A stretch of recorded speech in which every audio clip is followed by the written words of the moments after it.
Good afternoon. I'm Evan Simonoff, the editor of Financial Advisor, and I'm here with Steve Gresham of the Execution Project.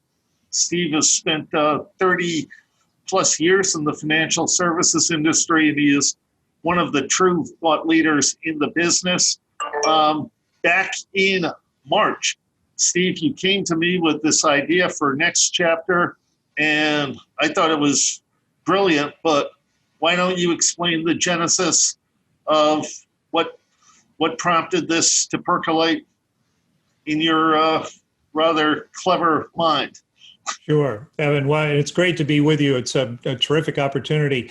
So, next chapter, it was just an idea that came forward because I sit around a lot in the marketplace working with people. I've always spent at least half of my time in the field. I always thought that's where the best ideas come from. And my observation was that a lot of firms and a lot of advisors had been cruising pretty nicely along on an almost 11-year bull market. It's now going to be pressing 11 and a half years as we're having this conversation. And that's just a historically long time to have so much wind at your back. And so what I was seeing through the eyes of many advisors and their firms was the consternation of clients, the people who had approached retirement. They were maybe in retirement, and then we were kind of talking about it a little bit more with some of the industry executives back in February at a program that had been put together by Craig Pfeiffer at the Money Management Institute. And there we were in the Allianz boardroom on the West Side in Manhattan with some of the most venerable executives in the industry all stretched around that board table. And I brought those observations forward to those people. As I'm looking around the table, there's some people that I have known there for, in some cases, more than 30 years, as you just pointed out. And I said, I'm not so sure that we're all queued up here in some cases to be able to take this whole idea forward, not of saving for retirement and helping people prepare, but now they're there. And so now what are we going to do? And with all due respect, as I'm looking around the table, I'm not really sure that there's another 30 years here for all of the people. So what should we do? And that's kind of what got it started to say, how should we take it on, especially given the idea that trying to work in retirement with clients that are now already retired, which is more than half of the advice industry clients, if they're already retired, there's now a timeline. There's a finite timeline that we're working against. It's no longer that sort of abstract, aspirational, sort of off in the fuzzy haze, this long distance concept called my retirement date. It's here, right in their face.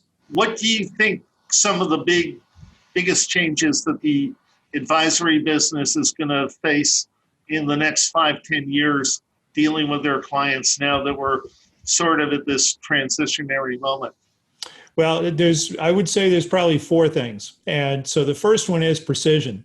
We can no longer use sort of a best efforts approach because, when you save for this forward, as I said, kind of hazy forward target, we're doing our best, right, to try to get you there. The market may go up and down, but we're generally doing our best. And we have a lot of good capital markets history behind us, and we're pretty confident we're going to get there. But we're not there. And we don't have to do anything because that's something that's still in the future. So I think we're going to have the precision of a finite timeline. If we're going to help people get through their retirement, not get to their retirement, we're going to have to be significantly more specific, much more precise about what those solutions are. So that'd be the first one. The second one is we have to make sure that we get everybody and that we get to everybody. And one of the very disturbing facts of the advice industry is that there are so many people that could use our help. There are just not enough advisors to go around. There is some controversy about what I said. Not everybody agrees with that orientation. The way I look at it is through the lens of the client. And if the client is sitting in a book with the financial advisor, and that client is one of 100, 200, 300 advisory client families that's in that advisor's book, there's not a good way for that advisor to make sure that he or she gets to all of those clients. So I'm not saying that in the total population of advisors and clients, there can't be a good kind of rectifying of that imbalance. What I'm saying is that when I look at most advisor books today, there are an awful lot of fractures or components of clients. So we hear industry research that during this bull market, most of the people in the baby boom age, which is really, that's primarily what we're talking about here for pre-retirees, retirees, and new retirees, that those people generally are working with 4 to 6 different firms. Now, they may not all be good relationships, but at some level, each one of those 4 to 6 thinks that that client is a client. Now, at a point, we know that as people get older, they tend to consolidate, but until they do that, there are way more clients out there, because it's not just the number of clients, it's the number of clients times 4, 5, or 6 of these individual relationships they've established. So how is it that you'll be able to do more and better work for the client? We're going to have to make sure we get to all of them, but I think that also means the consolidation has to take place so the clients actually make it easier for the industry to do its best, which is through consolidation. Don't have 4, 5, or 6 different advisors, kind of get your way narrowed down. That's the second thing. The third thing is we are going to have to figure out how to help clients leverage their money.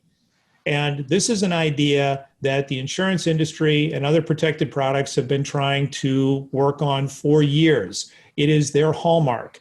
And the simplest version of what I'm saying is to say, if you had a certain amount of money that was already saved, and you could give that, let's say you wanted to give $100,000 to your children, divided up somehow, you could give them the 100,000, you could save that and have that sitting in an account somewhere, maybe have them as beneficiaries, or you could buy a life insurance policy, which probably is going to cost you a lot less than $100,000 to get $100,000 worth of death benefit.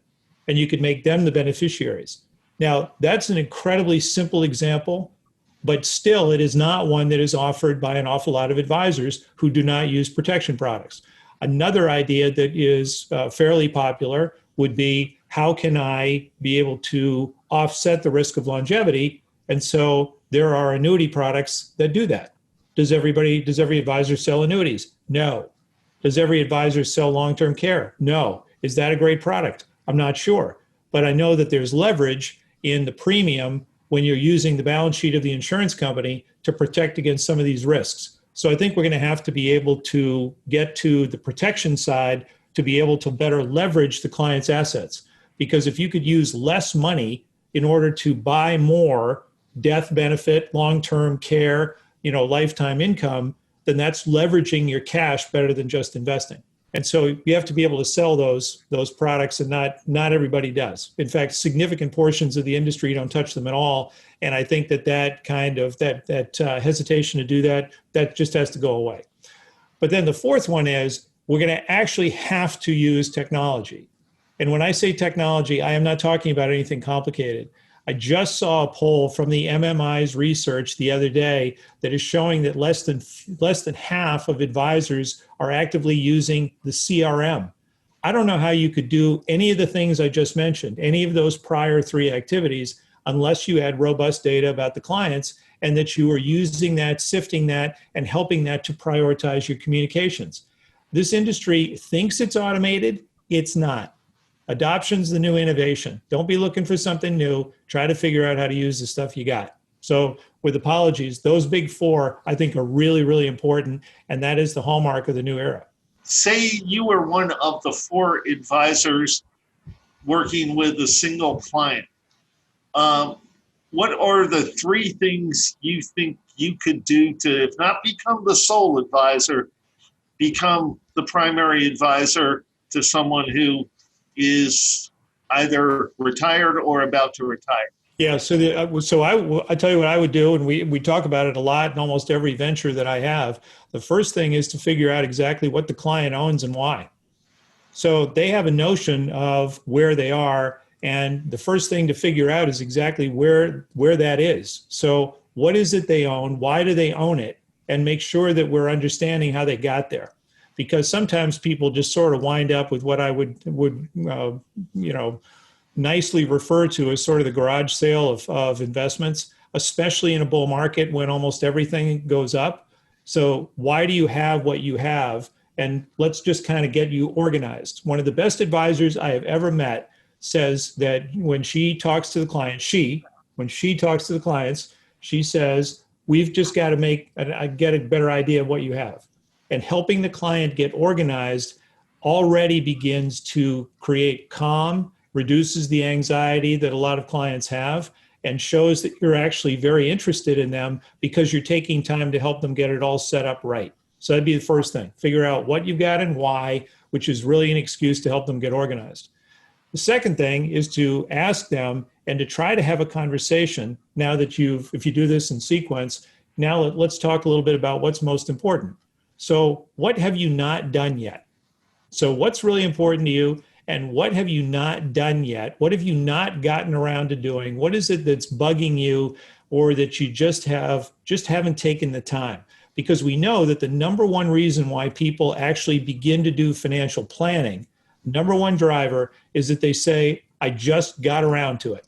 I knew I had to do it, but I didn't do it. And so if you give them the opportunity to say, well, that's the one thing I need to do, then you can say, well, then let's talk about how to make that easy.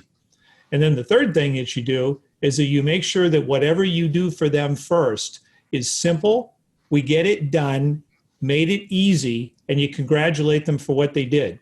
So if you're following the bouncing ball here, the first thing we're talking about is what do you got and why? So, I'm not telling you what you ought to have. I'm just asking you about what you have. So I'm beginning to understand you. And then I want to find out what haven't you gotten around to doing yet, because I can help you with that.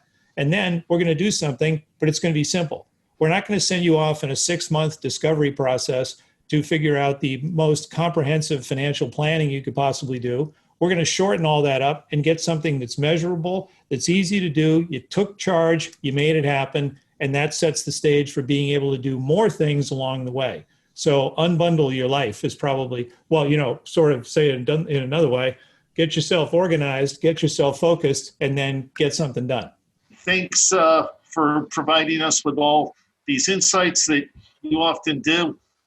And I'd like to thank all our viewers. I'm Evan Simonoff with Financial Advisor. Thanks for watching. And thank you to Steve with the Execution Project. And we'll have more of these to come.